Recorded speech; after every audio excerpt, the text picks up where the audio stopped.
शंभवे गुरुवे नमः। शंभवे गुरुवे नमः। शंभवे गुरुवे नमः।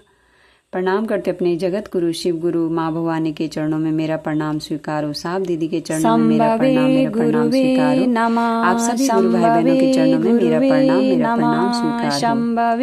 शुरू करते हैं अन्न मिलाकर पेज नंबर 1। प्रणाम करते अपने जगत गुरु शिव गुरु के चरणों में मेरा प्रणाम स्वीकारो। प्रणाम करती हूँ माँ भवानी के चरणों में मेरा प्रणाम स्वीकारो। प्रणाम करती हूँ साहब दीदी के चरणों में मेरा प्रणाम स्वीकारो। प्रणाम करती हूँ आप सभी गुरु भाई बहनों के चरणों में प्राकृतिक और भौगोलिक सीमाएं सृजित होती है जो राजनीतिक रूप से संगठित होकर देश की संज्ञा से अभिहित होती है। जैसे भी होगा फिर प्रारंभ होता है मानवीय विकास का कर्म। ऐसी हजारों साल नरगिस अपनी बेनूरी पे रोती है। बड़ी मुश्किल से होता है इतिहास के चमन में वीर दिशा दी है। महेश्वर वेदों ने कर्म मार्ग की असीम दया और साफ श्री हरिद्वारानंद ज्ञान के बीज एवं दीदी नीलमानंद के और आगमों ने अपने आराध्य को प्रस्तुत है अर्पित की पुस्तक अन्न मिलाकर। जब धर्म इस पुस्तक में जगत गुरु भगवान शिव के इस कालखंड के प्रथम शिष्य पाया। साफ श्री हरिद्वारानंद जी के उस ऊर्जा विशिष्ट व्यक्तित्व एवं उनके जीवन में घटित घटनाओं अवलंबन यथासंभव अध्यात्म और धर्म का प्रयास किया गया है हुआ। मेरे संस्कारों का इतिहास में घटनाओं की पुनरावृत्तिकरण स्वाभाविक और उसका परिमार्जन। ऐसे में हरिद्वारानंद जी और कल्पना नीलमानंद की स्नेह व्यक्ति या और अनुशासित छाव में केंद्रीभूत होकर विकसित रूप धारण करती है। हरिद्वारानंद जी का जीवन भी साबरमती की तरह अन्न मिलाकरों का अपनी अटखेलियों और विनाश के साथ महादेव के प्रताप से अत्यंत प्रभावशाली है। 20वीं शताब्दी में इनके जीवन में घटित को राजनीतिक आजादी तो प्रत्यक्ष था, सामान्य मुकम्मल आजादी का स्वप्न है अब भी शेष कुछ है।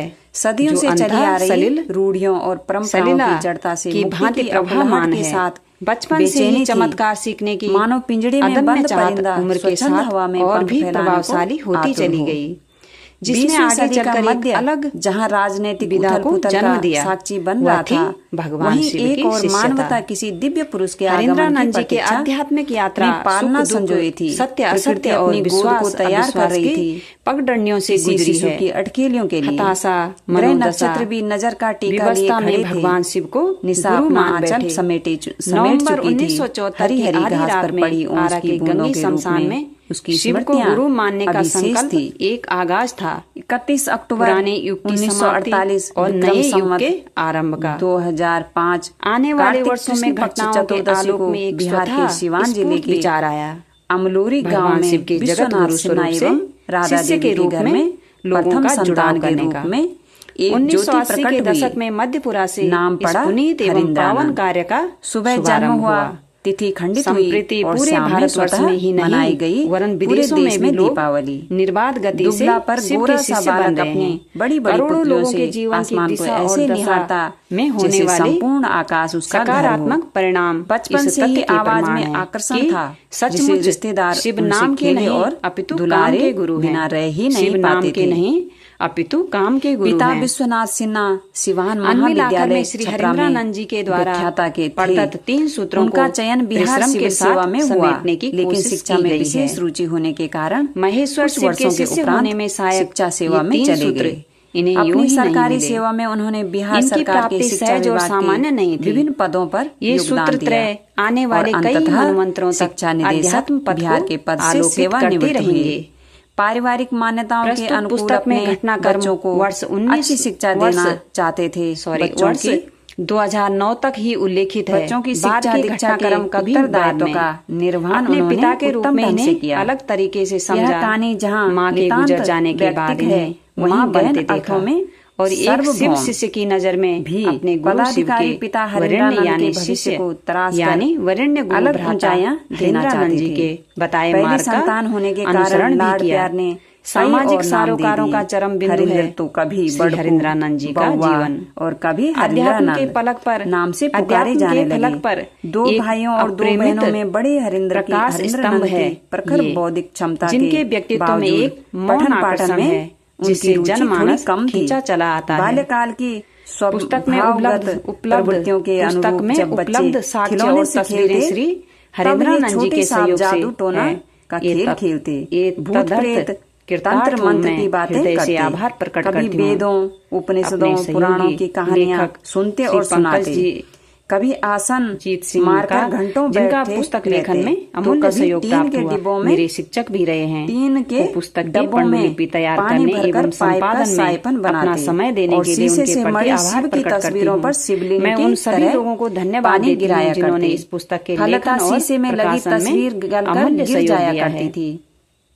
अपने पूरे परिवार के प्रति आभार प्रकट करती हूँ, कौन सा खेल खेला जाए, पर हरेंद्रानंद के लिए तो नियति ने साकार रूप अलग खेल रचा था जो असीम अप्रिय था। प्रस्तुत पुस्तक समय मेरी अध्यात्मिक यात्रा के कतिपय अंश के साथ मन की कोमल भावनाओं की क्षीण धारा लवली ने प्रकट होने लगी किया है, जिसकी पुस्तक में सामान्य नहीं थी। माता पिता को इनकी असामान्य आदतों की चिंता सताने लगी। परिस्थिति में नहीं समझेंगे। बाबूजी पीड़ा और न ही अभिव्यक्त तो नहीं होती, मेरी धर्मपत्नी बाबूजी की पीड़ा अभिव्यक्त तो नहीं होती, पर माँ के वात्सल्य का में भगवान शिव को गुरु मानने के बाद मैंने जल बनकर निर्बाध पिघल रहा था। प्रत्याशित करने के लिए बाबूजी के साथ बचपन अलौकिक या मंत्र तंत्र की संज्ञा देते हैं। जिला शिक्षा पदाधिकारी के रूप में बाबूजी का तबादला दरभंगा हुआ। थोड़ी दूर पर स्थित सरकारी प्राथमिक विद्यालय में हरेंद्रानंद का दाखिला कराया गया। अपने शिष्यों की शिक्षा पदाधिकारी के सरकारी आवास के बगल में अनुमंडल पदाधिकारी दरभंगा शेष बचता है का सरकारी आवास था। एसडीओ साहब के हम उम्र बच्चों के साथ शाम में दोनों आवास लुका छुपी के खेल का केंद्र बन गए थे। यही खेल एक दिन हरेंद्रानंद के डेरे में चल रहा था और कष्ट अहाते में बाबूजी की आइसक्रीम कार खड़ी थी। ये अपने खेल में छुपने के आध्यात्मिक दीक्षा है। ये चालक वाला उपकरण गेट खोल रहे थे। गेट लॉक था, खुला नहीं, लेकिन गेट का हैंडल हाथ में आ गया। पिटने के भय से इन्होंने हैंडल को पुनः लगा दिया। देखने से तो वह पूर्ववत लग रहा था, पर था तो टूटा हुआ ही। सुबह बाबूजी ने कार्यालय जाने किया था। कर्म में गाड़ी का वही फाटक खोला, भीतर से टूटा और कमजोर हैंडल आसानी से हाथ में आ गया। ये रहस्य मेरे शोर शुरू हो गया। हरेंद्रानंद की भी चित्रित सभी घटनाएं बुलहट हुई, विश्वास में प्रतीत चटाक बुलहट हुई, सत्य है। चटाक की आवाज हुई। मुझे लगता है घटनाओं पढ़ना लिखना साढ़े मेरे का खेल खेलता है, हाथों में ही माँ से भी सुरक्षा प्राप्त नहीं जगत की उसमें प्रत्यक्ष भूमिका। 1 वर्ष के बाद ही बाबूजी का जीवन के 70 वर्ष बीत चुके हैं। स्थानांतरण हो गया। नहीं थे। अब जिला शिक्षा पदाधिकारी को सरकार ने नई पेट्रोल जीप उपलब्ध करा दी थी। उनकी तलखियां परिस्थितियों बाबूजी कभी अपनी सवारी से तो कभी सरकारी जीप से कार्यालय और अनेक व्यथा कथाने। सड़क के किनारे 2 मंजिला मकान था। हरेंद्रानंद की जिद के कारण दरभंगा से ही 2 कुत्ते साथ जमाने में तो अपना बचपन से ही कुत्तों के शौकीन होता है। कुत्ते अब थोड़ी सयाने हो गए थे। हमारा कुत्तों के मालिक थे बड़कू। फिर भी भगवान दोपहर के पहले ही वे अपने प्रेरणा अलौकिक आह्लाद और उनमें से स्कूल से घर आ चुके थे। 6ठी क्लास का विद्यार्थी पढ़ाई जीवन में कम, बदमाशी ज्यादा। माँ शायद नीचे आंगन में खाना बना रही थी। बस एक उनके साथ अनुसेवक भी था। पहली मंजिल पर हरेंद्र दिमागी रहा हूँ कि एक कसरत में शिव के गुरु पद की गाड़ी के जमा बॉक्स से और उनके जीवन में पेचकस लेकर कुछ छेड़ाछाड़ चल मेरी रही व्यथा है। वहीं इनके पास दोनों कुत्ते भी थे और आधुनिकता कोई छोटी मशीन वस्त्र में जो खुल नहीं रही थी। लाचारी में हथौड़ी मारकर उसके अंदर क्या है यह देखना चाह रहे थे। आखिर ये साइकिल के चक्कों से अध्यात्म जगत रगड़ खाकर रोशनी कैसे देती है। ऐसा आचरण मशीन पूर्व संध्या को खरीदी गई थी। नीचे खड़ी साइकिल से उन्होंने डायनेमो खोल लिया था। ऐसे लोग शायद भूल बैठे हैं लिखना नहीं चाहिए कि महाकाल और दूसरे दिन रईसोदय घटना के बाद उनकी पिटाई भी हुई थी। चलिए वापस हथौड़ी की आवाज के पास प्रयासों को दूर करने की नीचे से तेज आवाज आई। चेष्टा भी करता हूँ। हरेंद्रानंद ने ऊपर की बालकनी से देखा। नीचे लाल वस्त्र में 3 व्यक्ति खड़े थे। कुत्ते भौंकने लगे। हरेंद्र दौड़ कर नीचे आए। कुत्तों को अपने मालिक के साथ दौड़ना अच्छा लगता है। नीचे आकर दरवाजे की चिटकनी खोली। तीनों साधु सीढ़ियों के नीचे खड़े थे और गुरु भी। कुत्ते लगातार भौंक रहे थे। लाल वस्त्रधारियों के पीछे हरेंद्रनाथ ने कुत्ता भुनका दिया। उन्हें अभी भी याद है। तीनों साधु तेजी से यह कहते हुए कि तुम IAS आदि की उपाधि से पास नहीं करेगा। हम पर कुत्ता हुकलाता है और भाग चले। हालांकि उस समय से छठी क्लास में थे, उस समय ये छठी क्लास में थे। समय के प्रभाव और में हुआ भी ऐसा ही। गुस्से में कही गई हुई बातें कुछ वर्षों बाद परिलक्षित भी हो गई। जब वे मुजफ्फरपुर में थे तो पढ़ाई कतिपय कारणों से रुक सी गई थी। साधु संतों का संग उन्हें हमेशा से बहता रहा। उन्हीं दिनों ट्रेन में एक अघोरी साधु से मुलाकात हुई। बातचीत के क्रम में पूछा था, बाबू कहाँ पढ़ते हो? हरेंद्रानंद ने ईमानदारी से आप बीती सुनाई। साधु ने थोड़ी देर मौन रहने के बाद कहा, जब मुख्य पथ बंद हो तो डाइवर्जन से जाना चाहिए। प्रस्तुत पुस्तक अनमिल आखर में साइंस पढ़ते हो ना, आर्ट्स नहीं पढ़ सकते क्या? चित्रण किया है। साइंस पढ़ते हो ना, आर्ट्स नहीं पढ़ सकते क्या?